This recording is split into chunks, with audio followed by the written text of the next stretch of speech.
এই সিংহের বাচ্চাটি গিরগিটিকে দেখছিল। তখনই হঠাৎ পাহাড় থেকে কিছু শব্দ আসতে থাকে। বাচ্চা ভয় পেয়ে যায় আর আশেপাশে দেখতে থাকে। তখনই তার নজর ওই পাহাড়ের দিকে পড়ে, যেখান থেকে অনেকগুলো জঙ্গলি গরু দৌড়ে তার দিকে আসছিল। মনে হয় যেন আকাশ ফেটে গেছে। বাচ্চা ঘাবড়ে যায় আর ভয়ে সেখান থেকে পালাতে থাকে। আসলে এসব তার চাচার প্ল্যান ছিল, যেটা এই হায়নারা পরিচালনা করছিল। বাচ্চা এই প্ল্যানে পুরোপুরি ফেসে গিয়েছিল আর সেও এই ভিড়ের সাথে দৌড়াতে থাকে। কিন্তু এই ভিড়ের মধ্যে বেশি সময় দৌড়ানো তার জন্য ঠিক ছিল না, কারণ সে যে কোনো সময় এই বড় ভিড়ের নিচে পড়ে যেতে পারত। এই কারণে বাচ্চা একটি ছোট পাথরের নিচে গিয়ে লুকিয়ে পড়ে। বাচ্চা আতঙ্কে ছিল, কি করবে সে কিছু বুঝতে পারছিল না। তখনই সে একটি আশার আলো খুঁজে পায় আর একটি শুকনো গাছের দিকে দৌড়ে গিয়ে উপরে উঠে যায়। কিন্তু এই ভিড়ের কারণে সেখানকার জমি কাঁপতে থাকে, যার কারণে গাছের ডালা যে কোনো সময় ভেঙে যেতে পারে। তখনই বাচ্চার চোখে একটি খুশির ঝলক দেখা যায়, কারণ সে তার পিতা সিংহকে দেখে ফেলেছিল। তার পিতা ভিড়ের সাথে তাকে বাঁচাতে আসতেছিল। সিংহ তাকে ধরে আর সুরক্ষিত জায়গায় রাখে, কিন্তু দুর্ভাগ্যক্রমে সে এই ভিড়ের মধ্যে পড়ে যায়। যখন বাচ্চাটি আশা ছেড়ে দেয়, ঠিক তখনই পাহাড়ের অন্য পাশে পিতাকে চড়তে দেখে। বাচ্চা খুশি হয়ে যায়। সিংহ খুবই বাহাদুর ছিল, কিন্তু এই ভাগ দৌড়ের কারণে অনেক চোট লেগেছিল, যার কারণে সে নিজেকে সামলাতে পারে না আর নিচে পড়ে যায়। বাচ্চা চিৎকার করে, তার চিৎকারে চারদিকের পরিবেশ স্তব্ধ হয়ে যায়। বেচারা বাচ্চা তার পিতাকে হারিয়ে ফেলেছে। সে মনে কষ্ট নিয়ে শুধু তার পিতাকে দেখতেছিল। তখনই বাচ্চার চাচা সেখানে চলে আসে। সে বলে, তোর পিতা আমাদের পরিকল্পনার শিকার হয়ে গেছে আর এখন তোর পালা, আদরের ভাতিজা। বাচ্চা ভয় পেয়ে যায় আর সেখান থেকে পালিয়ে যায়। চাচা সিংহটি তার পিছনে হায়নাদের লাগিয়ে দেয় আর বলে যে সে যেন কিছুতেই বাঁচতে না পারে। বাচ্চা এখন থেমে যায়, কারণ সামনে খাদ ছিল। বাচ্চাটার পা পিছলে সে খাদে পড়ে যায়। হায়নাদের মনে হয় বাচ্চা মরে গেছে। এই কারণে তারা সবাই সেখান থেকে চলে যায়, কারণ এত উঁচু জায়গা থেকে পড়ার পরে বাঁচা প্রায় অসম্ভব ছিল। এখন চাচা সিংহ সবাইকে ধমকে ভয় দেখিয়ে নিজেই জঙ্গলের রাজা হয়ে যায়। সে খুবই নির্মমভাবে তার ভাইয়ের পরিবারকে জঙ্গল থেকে বের করে দেয়। শয়তান সিংহ শুধু তার ভাইয়ের ক্ষমতা দখল করতে চেয়েছিল, যেই কাজে সে সফল হয়ে গিয়েছে। কিন্তু কাহিনী তো এখন মাত্র শুরু হয়েছে, কারণ ওই বাচ্চা সিংহটি তখনও বেঁচে ছিল। চাচা সিংহের আসল রূপ দেখার পর ঘোরে ফিরে যাওয়া তার কাছে ঠিক মনে হয়নি।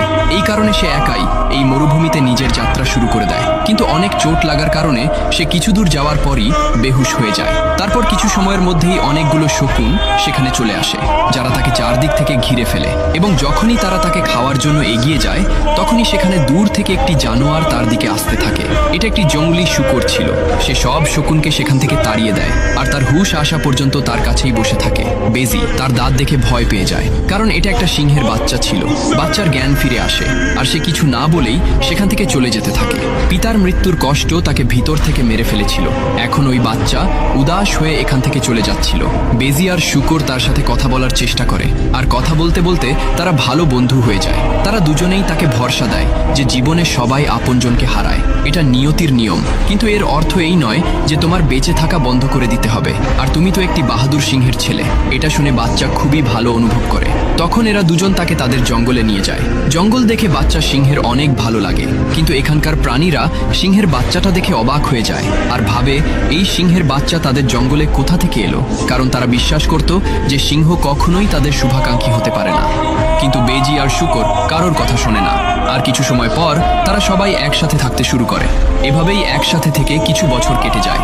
এখন ওই বাচ্চা বড় হয়ে গেছে, যাকে সবাই ছিনবা নামে জানতো, যে দেখতে ঠিক তার বাবার মতোই ছিল।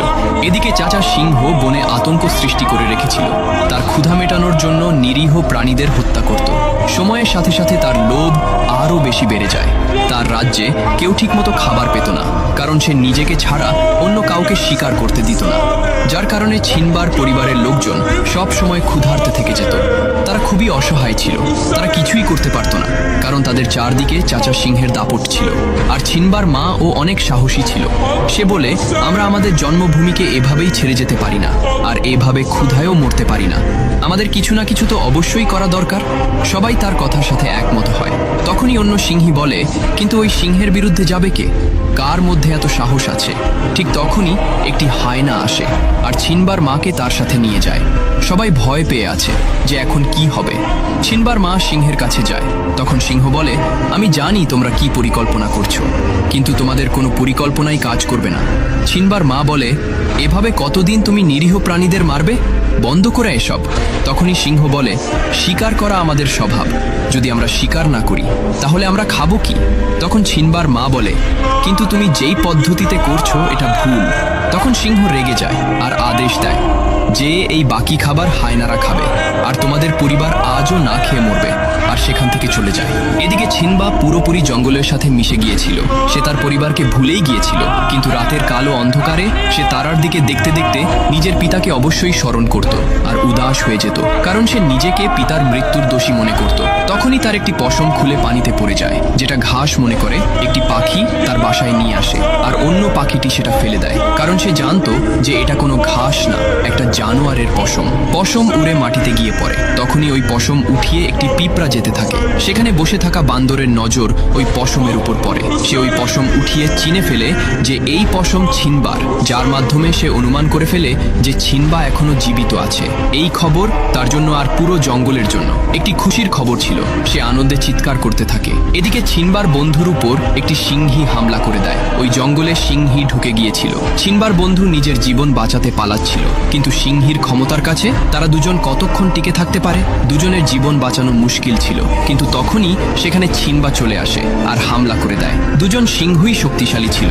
তখনই সিংহী যুদ্ধে তার থেকে এগিয়ে যায়। সে ছিনবাকে চেপে ধরে, কিন্তু ছিনবা তাকে দেখে চিনে ফেলে আর তাকে লানা বলে ডাক দেয়। সিংহী বুঝে যায় এটা অন্য কেউ না, বরং ছিনবা, কারণ ছিনবাই তাকে এই নামে ডাকত। আসলে বন্ধুরা, লানা ছিনবার ছোটবেলার প্রেমিকা ছিল, যাকে সে আজকে অনেক বছর পর পেয়েছে।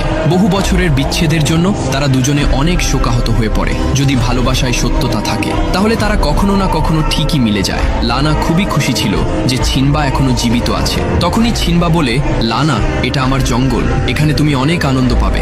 লানা বলে, ছিনবা, এই জঙ্গল ছাড়ো আর নিজের ঘরে চলো। তোমার চাচা সিংহ আমাদের উপর অনেক জুলুম করেছে। সে আমাদের জন্মভূমিকে জাহান্নাম বানিয়ে ফেলেছে। এখন তোমার ফিরে যাওয়া উচিত। কিন্তু ছিনবা যেতে নিষেধ করে দেয় আর লানাকে এখানে আরো কিছু সময় থাকতে বলে। লানা তার কথা মেনে নেয়। তখন ছিনবা তাকে পুরো জঙ্গল ঘুরিয়ে দেখায়। লানার এই জঙ্গল খুবই পছন্দ হয়। দুজনে অনেক ঘোরাঘুরি করে আর অনেক আনন্দ করে। অনেক বছর পর ছিনবা তার প্রেমিকার দেখা পেয়েছে। তারা দুজন ঘুরতে ছিল। তখন লানা বলে যে তুমি যেহেতু বেঁচে আছো সেহেতু ঘরে কেন ফিরে আসনি? তোমার নিজেদের লোকদের কথা মনে পড়ে না?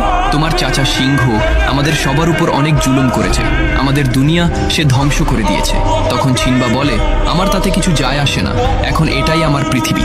ছিনবা পুরোপুরি বদলে গিয়েছিল।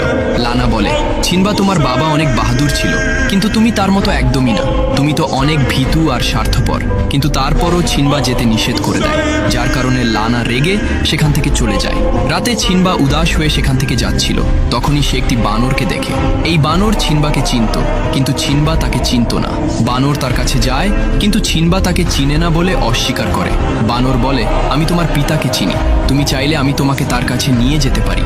ছিনবা অবাক হয়ে যায়, কিন্তু সে খুশিও ছিল, হয়তো তার পিতা এখনো জীবিত আছে। তখন মনের মধ্যে আশা নিয়ে সে বানরের পিছনে যেতে থাকে। বানর একটি নদীর তীরে বসে পড়ে আর ছিনবাকে নদীতে দেখতে বলে।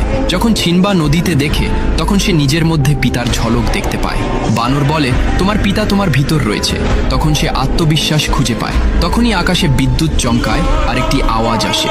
এই আওয়াজ তার পিতা সিংহের ছিল, যে বলছিল, বেটা, তুই শিকারী, তোকে আমাদের জন্মভূমিকে বাঁচাতে হবে, কারণ আমরা একটি শিকারী পরিবারের লোক। সিংহ জঙ্গলের রাজা, রাজা বাবা। এটা শুনে ছিনবার মধ্যে অনেক শক্তি চলে আসে, আর এখন তার মধ্যে ঘুমিয়ে থাকা সিংহ জেগে উঠেছে।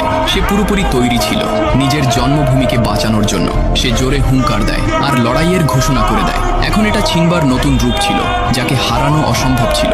ছিনবা নিজের জন্মভূমির দিকে বের হয়ে যায়, আর কিছু দূর যাওয়ার পর সে লানার দেখা পায়। লানা তার এই রূপ দেখে অনেক খুশি হয়। এখন দুজনে একসাথে নিজেদের জন্মভূমির কাছে পৌঁছে যায়। নিজের জন্মভূমির এই অবস্থা দেখে সে অনেক দুঃখ পায়। তখন লানা বলে, ছিনবা, এখন সামনে কি করবা? ছিনবা বলে, নিজের জন্মভূমির রক্ষা করব, যার দায়িত্ব আমার পিতা আমাকে দিয়েছে। তখনই একটি পাখি তার কাছে আসে। সে ছিনবার পরিবারের সদস্য ছিল। সে ছিনবাকে স্বাগত জানায়। কিছুক্ষণ পর ছিনবার বন্ধুরাও চলে আসে। তারা জানতো এই লড়াই সহজ হবে না, তারপরও তারা তার পাশে দাঁড়াতে চায়। ছিনবা তাদের বোঝায় যে এই পথে মৃত্যু আছে, তোমরা ফিরে যাও। তখন শুকর বলে, আমরা যতক্ষণ জীবিত আছি ততক্ষণ তোমার সাথে থাকবো।